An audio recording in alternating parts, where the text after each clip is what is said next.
Hey guys, it's Marianne from Thrive Admin Services. This week I'm doing something a little bit different and I just want to have a chat to you about some news that's come out this week about a new product that's popping up in the word processing space, and you may have seen it announced on your socials or if you're checking out some of the business news, and that's that Canva. I've introduced a new element under their brand called Canva Docs. Now that announcement was made as part of Canva Create, which is happening at the time of recording, is happening this week, and it's the big announcement that's come out of it and that seems to have a bit of buzz around it. So a few people have asked me about what that means in terms of word processing and with Word and things. So I thought it's probably easy to just have a bit of a chat about it, to be honest. So I think it's a great tool.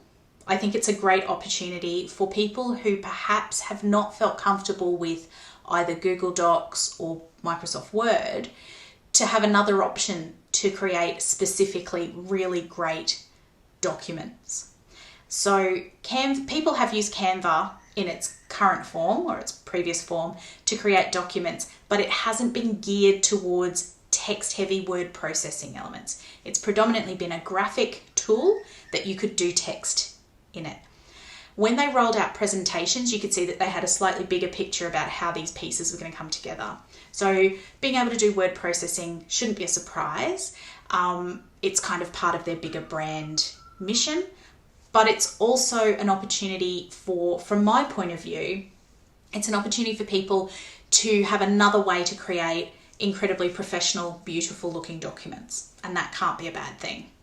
So I am obviously a huge fan of Microsoft Word, and that's not going to change in the short term, probably not even in the long term, really. I'm quite happy using Google Docs. I'll probably be quite happy using Canva Docs when it sort of rolls out more effectively and more widely. However, Word is my happy place. It's my comfortable space. It's the space that I feel most capable and confident working in. And so I don't think that is going to change for me. People who are very firmly in the Google Docs camp, probably not going to jump. The people who kind of are like, yeah, I use them, but they're not quite right for me, are probably going to give Canva Docs a go. And they may find, if they're already working in Canva and other elements, that it's going to be the right option for them. And that's brilliant, right? Because you need to work with tools that make sense for you. So what I wanted to do was perhaps just give you some ideas around some questions that you need to ask if you're looking at making the move from Word or from Google Docs, or even if you're not really doing a lot of document work and you think that this might be a good tool for you. There are a couple of things you need to ask, and you should ask them whenever you take on a new piece of software or you look to integrate something into your business processes. So the first thing is to ask whether it is going to allow you to take any content you already have and import it in its current form and then be able to tweak it. For me, the idea of having to recreate all of my templates from scratch, all of my checklists, all of my forms in a new program because they're not compatible, that's a big no. Okay, so if I can do that, that's a huge plus, because that's a time saver and it means that the work I've already done has not been wasted. The next thing that I would be considering is whether it's a cost-effective option. So if I've already paid for a year of my Microsoft or my Google space and I move everything into Canva Docs, am I going to get that money back? If I'm paying month to month, then maybe I should start to do it and then test it and then maybe drop off that subscription afterwards. So you don't want to be double dipping and paying for two lots of the same service, okay? Because that's not cost effective for you and your business. Is it secure? Particularly if you do documents for third parties, if you're doing formatting and things for another client, if you're preparing content that has sensitive information in it and that you need to be able to ensure is secure and safe. That's really important. And that goes across the board for any program where you're storing information. You just want to make sure that it is safe and secure. The follow on from that is, can I access this information offline? Now I know that there are very few times these days it feels like that we are actually offline, But if you are somewhere and you don't have an internet signal and you need to continue working on a document, or you remember that you did a document and you just want to make a couple of small changes to have another version while you're filling in some time. I do a lot of stuff, not so much at the moment because I haven't been traveling very much, but I love doing document formatting while I sit on the plane with the laptop. Honestly, it's the best way to make a plane trip go quickly because I can get sort of stuck in, make all of those edits without all that other distraction. So being able to access things when you are offline is really important.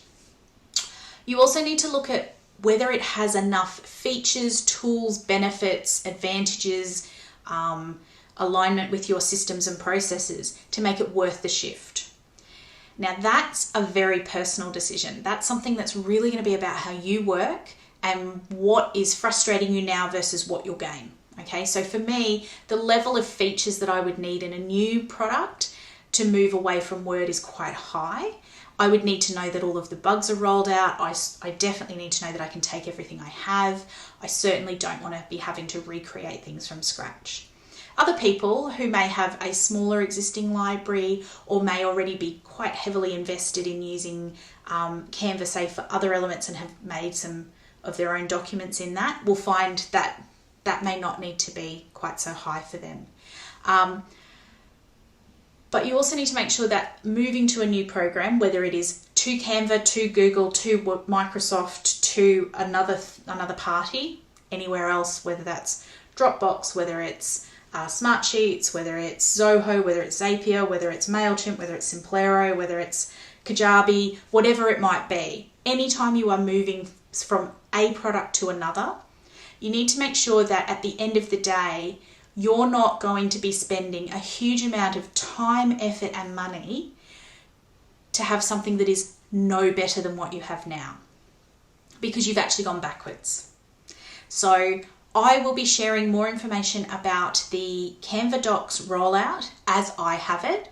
At the time of recording, the information that I have is that at the moment you can go on a wait list to be a beta tester during the rollout, and that they've announced it as part of Canva Create, and that next stage is to do the beta testing with a wider pool of people who are existing Canva users before it becomes sort of a readily available feature. As soon as I know anything else, I will probably do another video. I will be talking about it in all of my spaces because I think it's a conversation that we need to keep having to make sure that people understand that there are lots of options to help you create beautiful documents, and you should always be choosing the one that is right for you and not the one that someone tells you you have to have.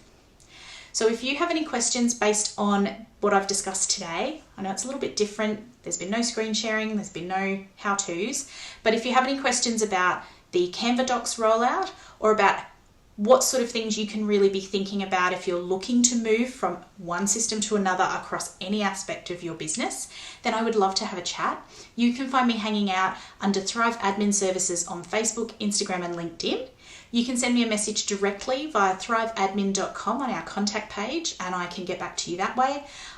Or you can find me also hanging out in Microsoft Dynamos, which is our free Facebook group, and I'll be talking about this particular topic a little bit more in there, I think, over the coming days. So I hope that this has been really helpful, and as I said, if you have any questions, don't hesitate to get in touch.